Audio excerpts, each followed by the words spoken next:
أعوذ بالله السميع العليم من الشيطان الرجيم بسم الله الرحمن الرحيم الحمد لله رب العالمين وبه نستعين وصلى الله على سيدنا محمد وعلى الطاهرين على الله عليهم أجمعين.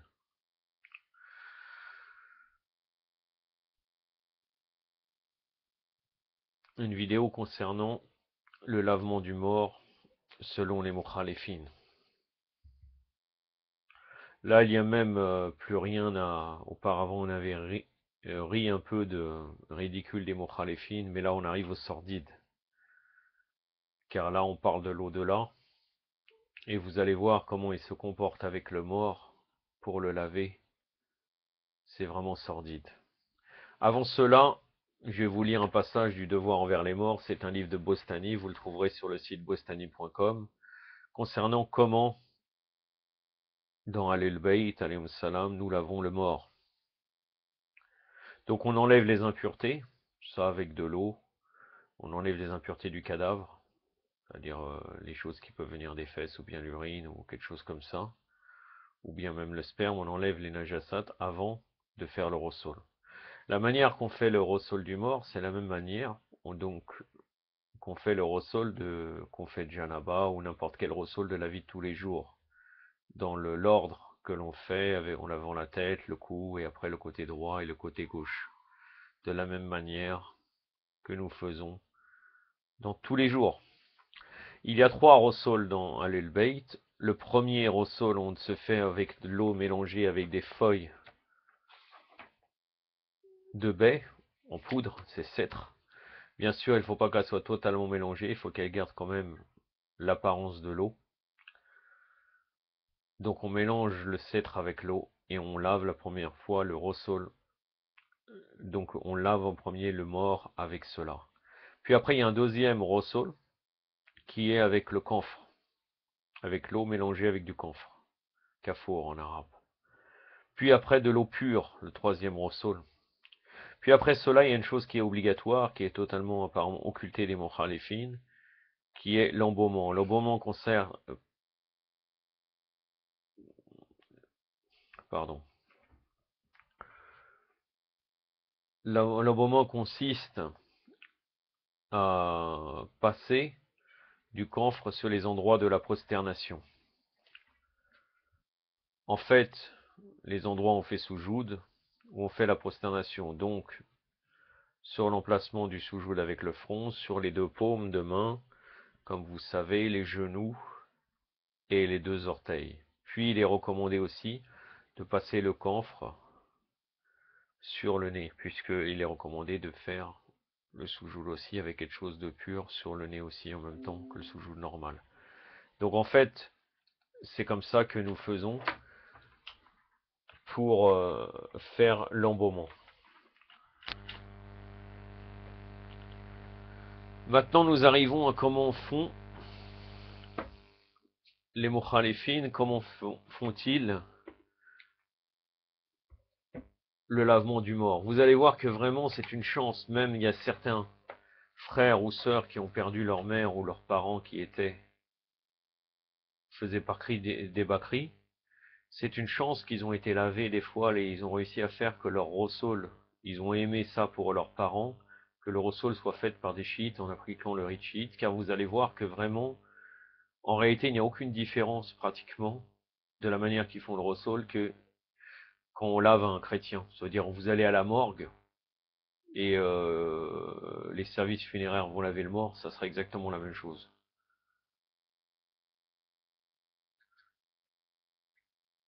Donc, comment font-ils?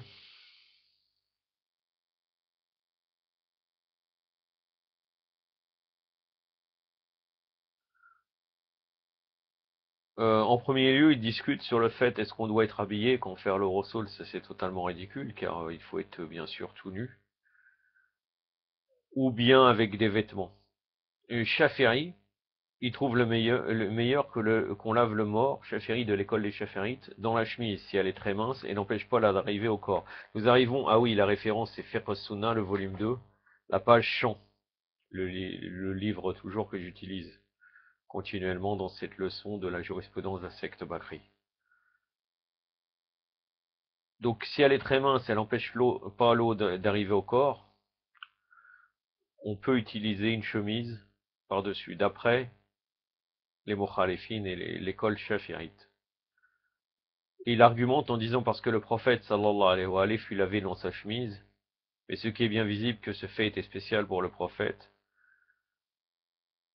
parce qu'il était bien familier et connu de dévêtir les morts en couvrant leurs parties génitales, de lui couvrir les parties génitales si ce n'est un jeune enfant. Ça veut dire qu'en fait, c'était particulier au prophète le fait qu'il aurait été lavé dans sa chemise. Je ne peux pas vous dire si c'est effectivement comme cela qu'il aurait été lavé, le prophète, mais en tout cas dans la jurisprudence chiite, pour tout le monde, il faut être totalement dévêti.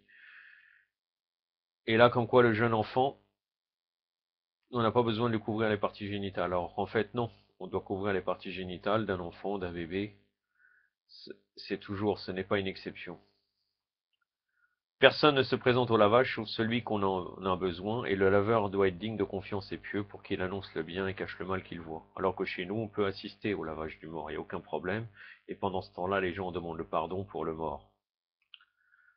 Chez Ibn Majah, le messager d'Allah, sallallahu alayhi wa alayhi, a dit que vos morts soient lavés par des gens de confiance. Il faut préciser le nom du mort en ayant l'intention de le laver parce que c'est lui qui est concerné par le lavage. Sans l'intention, c'est pas utile puisqu'on sait très bien qui on est en train de laver. Pas des fous non plus. Donc il dit on commence à presser le ventre du mort légèrement pour extraire ce qui est dedans, puis on élimine la souillure de son corps en enroulant une serviette sur la main pour en essuyer les parties génitales. Alors qu'on peut laver directement avec l'eau, puisqu'une fois qu'il sera purifié, notre main aussi sera pure.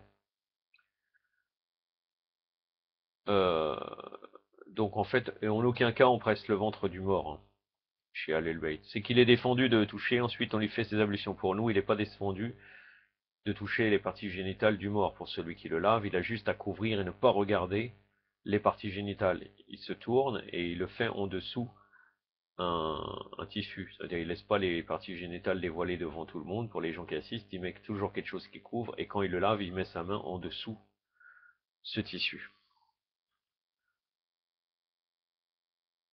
Donc pour eux, il est défendu de toucher les parties génitales, donc il doit toujours faire avec une chose, un coton, un tissu pour nettoyer. Et il dit là, comme quoi le prophète sallallahu alayhi wa sallam a dit commencer par les parties droites et les endroits des ablutions, pour renouveler les traces de lueur qui vont briller au jour de la résurrection à cause des ablutions répétées. Je ne sais pas quelle lueur il peut, en quoi ça peut briller les membres quand c'est une ablution totalement erronée. Donc là, vous allez voir, c'est très choquant, on le lave 3 fois avec de l'eau et du savon. C'est-à-dire, il n'y a plus de feuilles de baie, il n'y a plus de camphre, rien du tout. De l'eau avec du savon, comme les non-musulmans. Les non-musulmans aussi lavent avec de l'eau et du savon. Et vous devez savoir aussi que nos jurisconsultes autorisent cela de se laver avec du savon, mais dans beaucoup de savon, il y a de la graisse de porc. Donc imaginez-vous, on lave un corps comme ça, dans un endroit spécial, un mort avec de l'eau et du savon pour le purifier. Après, bon, après on se rince, il n'y a pas de problème, mais un corps, un mort, c'est forcément plus sacré. Donc ou avec de l'eau pure, c'est-à-dire ils sont pas sûrs, avec du savon ou de l'eau pure, en commençant par les parties droites quand il paraît que ceci ne suffit pas pour une telle cause. C'est-à-dire ils disent 3 fois, après ils disent on le lave 5 fois ou 7 fois, c'est vraiment n'importe quoi. C'est que dans le livre Sahih, le messager, dont le Bukhari, le messager d'Allah, sallallahu alayhi wa alayhi, a dit lavez-le d'un nombre impair, 3 fois, 5 fois, 7 fois ou plus, que ça s'il vous paraît nécessaire. Après, ils sont pas d'accord sur cette version. Il dit, Ibn Abdul Bar a dit, je ne connais personne qui a dit de laver le mort plus de 7 fois. Ahmed et Ibn Mundir ont considéré cela Aïssa. C'est-à-dire les disciples de Ibn Hanbal, les Hanbalites, ont trouvé ça très détestable, le fait de laver plus de 7 fois. Alors que nous, c'est totalement 3 fois, il n'y a pas 5, 7. Si la mort est une femme, on lui dénoue les cheveux, on les lave, puis on les redresse en arrière. Ça, c'est totalement n'importe quoi. Chez nous, c'est déconseillé de toucher aux cheveux et de peigner ou quoi que ce soit. De toute façon, ça sert strictement à rien, puisque quand on dévoile le kafan, le linceul, entoure le corps comme on pourrait dire comme un cocon d'une chenille. Il est totalement couvert, on voit rien du tout. Donc à quoi ça peut servir les cheveux? On va peigner les cheveux, Ça sert strictement à rien. Et même d'ailleurs, une fois qu'il a été lavé, quand on dévoile uniquement le visage comme ça, de là, pour les gens, pour qu'ils puissent lui dire adieu, l'embrasser ou quoi que ce soit une fois qu'il a été lavé, puisque avant, quand le corps est froid, si on touche le corps, on doit faire après un ressaul de l'attouchement du cadavre. Mais une fois qu'il est lavé, on peut le toucher, il n'y a aucun problème, qu'il a été faire le ressaul. On ne voit pas les cheveux, donc en quoi ça peut servir? À rien du tout. Regardez, je vais vous citer un hadith comme quoi il dit il faut peigner les cheveux. Dans le hadith al-Atiya, c'est n'importe quoi. On a fait des cheveux de la fille du prophète, sallallahu alayhi wa alayhi, 3 tresses. Je lui ai dit, vous avez dénoué, vous avez refait 3 tresses? Elle dit oui. Chez Muslim, on l'a fait de cheveux 3 tresses. Les deux côtés et le front, dans le lire Sahih d'Ibn Hibban, lors de tresser était du messager d'Allah. Faites de ses cheveux 3 tresses. Ça sert strictement à rien. Comme si dans l'Akhira, on a besoin des tresses. Après le lavage, on lui essuie le corps par une propre serviette pour que son linceul ne s'humecte pas et on le parfume. C'est-à-dire en vérité, tout le monde peut faire le ressaul, c'est très facile. Il n'y a rien besoin de l'eau et du savon, et même un mécréant pourrait le faire, ça demande rien de, rien de spécial.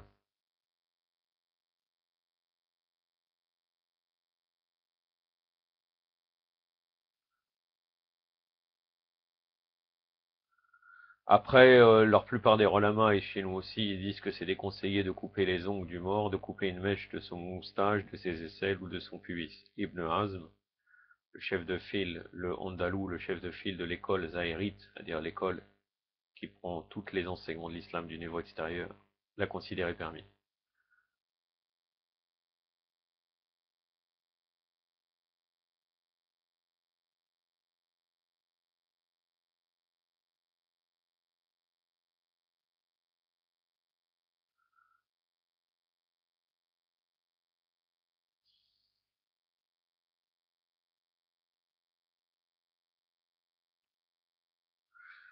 Après, c'est étonnant, nous avons un autre hadith qui inclut un peu notre ressol de la manière de faire.